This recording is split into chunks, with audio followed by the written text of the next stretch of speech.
Sebelum dimulai, bisa subscribe di channel Taman Santuy ya. Bagi yang mau traktir admin, bisa cek di deskripsi ya. Terima kasih traktirannya. Bocah Angon dianggap sebagai sosok yang akan menjelajah dan mengumpulkan sejarah umat manusia dari zaman ke zaman. Banyak orang percaya bahwa Bocah Angon adalah sosok yang sama dengan Ratu Adil, Satrio Piningit, Maitreya Al-Mahdi, dan lain sebagainya yang akan muncul di akhir zaman untuk membawa keadilan dan kedamaian.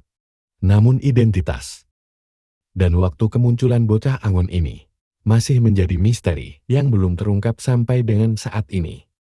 Prabu Siliwangi, salah satu raja Sunda yang terkenal, pernah memberikan pesan tentang Bocah Angon dalam wangsitnya. Naskah Uji Awangsit dari Prabu Siliwangi ini konon adalah pesan terakhir kepada pengikut setia beliau. Walaupun mungkin kita tidak tahu sumber tepatnya, sejak kapan wangsit ini disebar, tapi pesan ini cukup mendalam dan penuh makna. Pesan ini seperti sebuah prediksi dari masa lalu untuk masa yang akan datang. Pesan ini juga berisi saloka, atau sebuah simbol ataupun peribahasa yang memang perlu kita pahami dan kaji lebih dalam untuk menerjemahkan isi wangsit tersebut. Dan semua itu tak lepas dari jiwa kepemimpinan beliau yang bijaksana dan penuh karismatik. Berikut coba kita cermati isi naskah asli Uga Wangsit Prabu Siliwangi yang sudah diterjemahkan secara bebas dalam bahasa Indonesia. Semoga pesan-pesan beliau bisa menjadi penyemangat dan pemahaman akan nilai-nilai jiwa yang terkandung di dalamnya dan dijadikan cermin oleh bangsa Indonesia dan mampu membangkitkan kejayaan Nusantara serta menjadi mercusuar dunia. Berikut isi Uga Wangsit Siliwangi. Prabu Siliwangi berpesan pada warga Pajajaran yang ikut mundur pada waktu beliau sebelum menghilang. Perjalanan kita hanya sampai di sini hari ini. Walaupun kalian semua setia padaku, tapi aku tidak boleh membawa kalian dalam masalah ini. Membuat kalian susah, ikut merasakan miskin dan lapar. Kalian boleh memilih untuk hidup ke depan nanti, agar besok lusa kalian hidup senang, kaya raya dan bisa mendirikan lagi Pajajaran. Bukan Pajajaran saat ini, tapi Pajajaran yang baru, yang berdiri oleh perjalanan waktu. Aku tidak akan melarang. Sebab untukku tidak pantas jadi raja yang rakyatnya lapar dan miskin. Dengarkan yang ingin tetap ikut denganku. Cepat memisahkan diri ke selatan. Yang ingin kembali lagi ke kota yang ditinggalkan. Cepat memisahkan diri ke utara. Yang ingin berbakti kepada raja yang sedang berkuasa. Cepat memisahkan diri ke timur. Yang tidak ingin ikut siapa-siapa, cepat memisahkan diri ke barat. Dengarkan kalian yang di timur harus tahu. Kekuasaan akan turut dengan kalian. Dan keturunan kalian nanti yang akan memerintah saudara kalian dan orang lain. Tapi kalian harus ingat. Nanti mereka akan memerintah dengan semena-mena. Akan ada pembalasan untuk semua itu. Silahkan pergi. Kalian yang di sebelah barat. Carilah oleh kalian Ki Santang. Sebab nanti keturunan kalian yang akan mengingatkan saudara kalian dan orang lain ke saudara-saudara, ke saudara yang datang sependirian, dan semua yang baik hatinya. Suatu saat nanti, apabila tengah malam, dari Gunung Halimun terdengar suara minta tolong, nah itu adalah tandanya. Semua keturunan kalian dipanggil oleh yang mau menikah di Lebak Kawini. Jangan sampai berlebihan. Sebab nanti telaga akan banjir.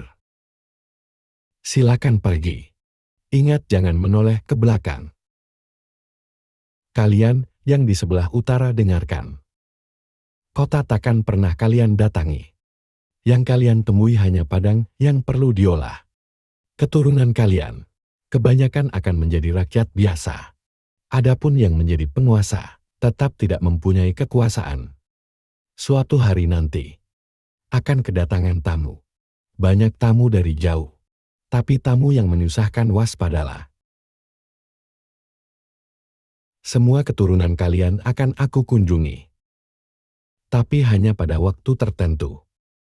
Dan saat diperlukan, aku akan datang lagi menolong yang perlu, membantu yang susah. Tapi hanya mereka yang bagus perangainya. Apabila aku datang, takkan terlihat. Apabila aku berbicara, takkan terdengar. Memang aku akan datang. Tapi hanya untuk mereka yang baik hatinya. Mereka yang mengerti. Dan satu tujuan. Yang mengerti tentang harum sejati. Juga mempunyai jalan pikiran yang lurus dan bagus tingkah lakunya. Ketika aku datang, tidak berupa dan bersuara, tapi memberi ciri dengan wewangian. Semenjak hari ini, Pajajaran hilang dari alam nyata. Hilang kotanya, hilang negaranya. Pajajaran tidak akan meninggalkan jejak, selain nama untuk mereka yang berusaha menelusuri. Sebab bukti yang ada, akan banyak yang menolak. Tapi suatu saat akan ada yang mencoba. Supaya yang hilang bisa ditemukan kembali. Bisa saja hanya menelusurinya harus memakai dasar. Tapi yang menelusurinya, banyak yang sok pintar dan sombong, dan bahkan berlebihan kalau bicara. Suatu saat nanti, akan banyak hal yang ditemui, sebagian-sebagian, sebab terlanjur dilarang oleh pemimpin pengganti. Ada yang berani menelusuri terus-menerus, tidak mengindahkan larangan, mencari sambil melawan, melawan sambil tertawa. Dialah anak gembala. Rumahnya di belakang sungai. Pintunya setinggi batu. Tertutupi pohon handelam dan hanjuang. Apa yang dia gembalakan? Bukan kerbau, bukan domba, bukan pula harimau ataupun banteng. Tetapi ranting, daun karing, dan sisa potongan pohon. Dia terus mencari, mengumpulkan semua yang dia temui. Tapi akan menemui banyak sejarah atau kejadian. Selesai zaman yang satu. Datang lagi satu zaman yang jadi sejarah baru. Setiap zaman membuat sejarah. Setiap waktu akan berulang. Itu dan itu lagi. Dengarkan yang saat ini memusuhi kita. Akan berkuasa hanya untuk sementara waktu. Tanahnya kering. Padahal di pinggir sungai Cibanten dijadikan kandang kerbau kosong. Nah, disitulah sebuah negara akan pecah.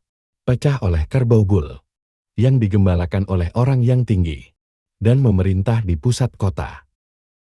Semenjak itu, raja-raja dibelenggu, kerbau bul memegang kendali.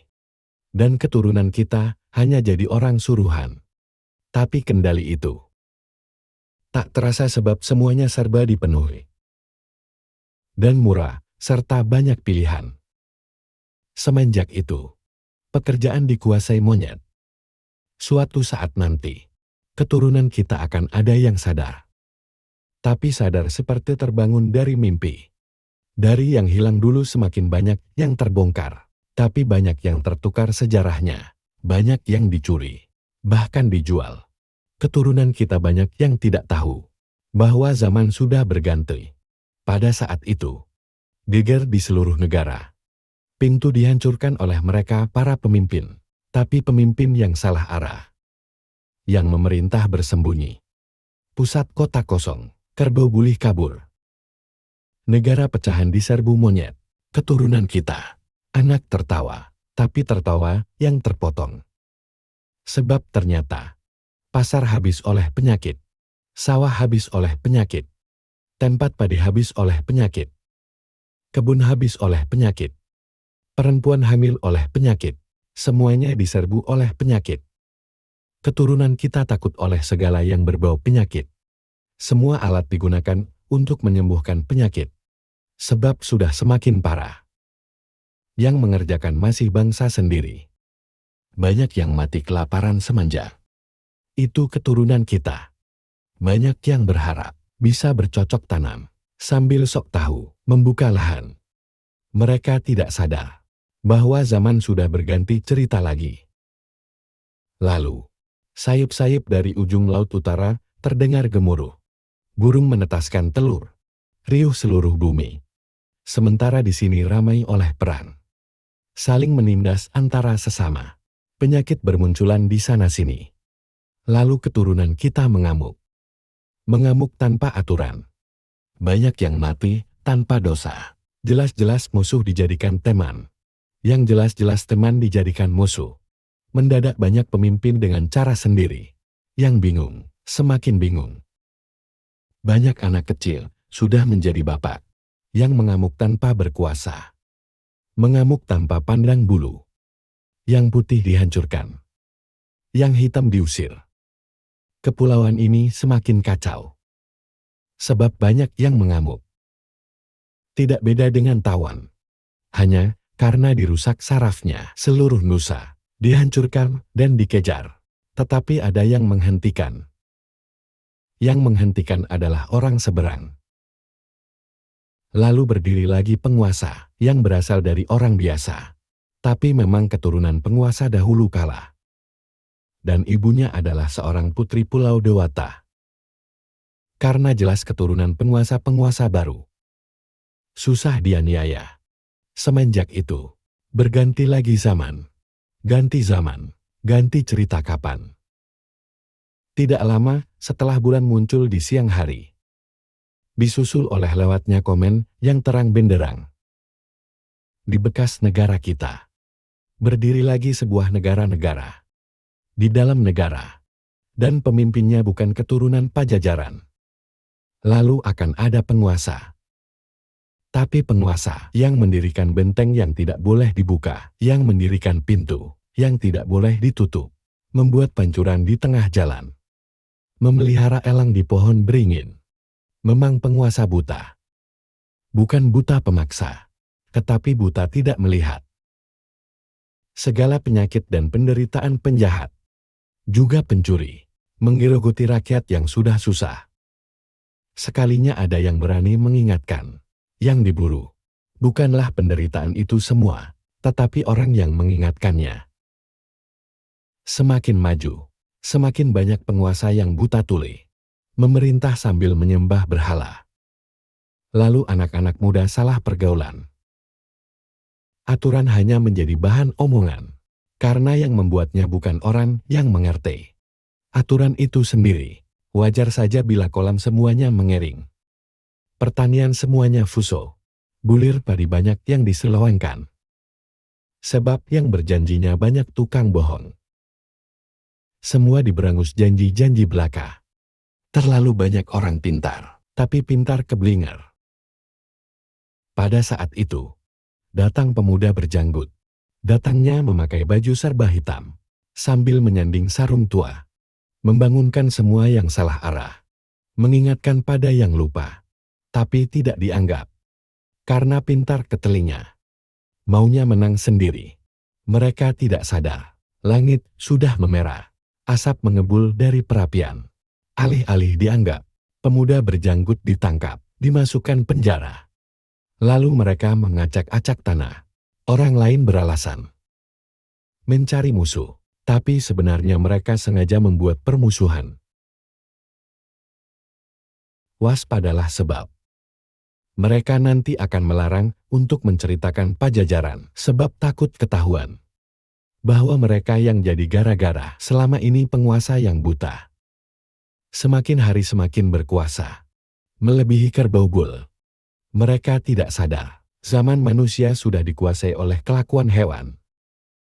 Kekuasaan penguasa buta tidak berlangsung lama, tapi karena sudah kelewatan, menyengsarakan rakyat yang sudah berharap agar ada mukjizat datang untuk mereka. Penguasa itu akan menjadi tumbal-tumbal untuk perbuatannya sendiri. Kapan waktunya nanti?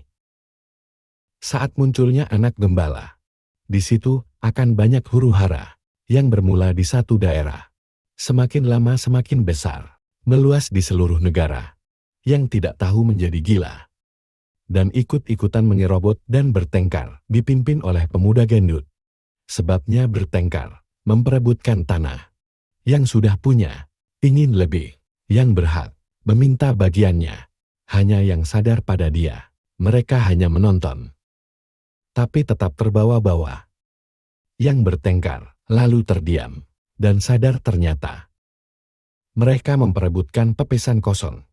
Sebab tanah sudah habis oleh mereka yang punya uang. Para penguasa lalu menyusup. Yang bertengkar ketakutan. Ketakutan kehilangan negara. Lalu mereka mencari anak gembala. Yang rumahnya di ujung sungai. Yang pintunya setinggi batu. Yang rimbun oleh pohon handelam dan hanjuang. Semua mencari tumbal. Tapi pemuda gembala sudah tidak ada. Sudah pergi bersama pemuda berjenggot. Pergi membuka lahan baru. Di lebat jalan. Yang ditemui hanya gagak berkoar di dahan mati. Dengarkan, zaman akan berganti lagi. Tapi nanti setelah Gunung Gate meletus. Disusul oleh 7 gunung. Ribut lagi seluruh bumi. Orang Sunda dipanggil. Panggil orang Sunda memaafkan. Baik lagi semuanya. Negara bersatu kembali. Nusa Jaya lagi. Sebab berdiri Ratu Adil. Ratu Adil yang sejati. Tapi ratu siapa? Dari mana asalnya sang ratu? Nanti juga kalian akan tahu. Sekarang cari oleh kalian. Pemuda gembala. Silakan pergi. Ingat jangan menoleh ke belakang.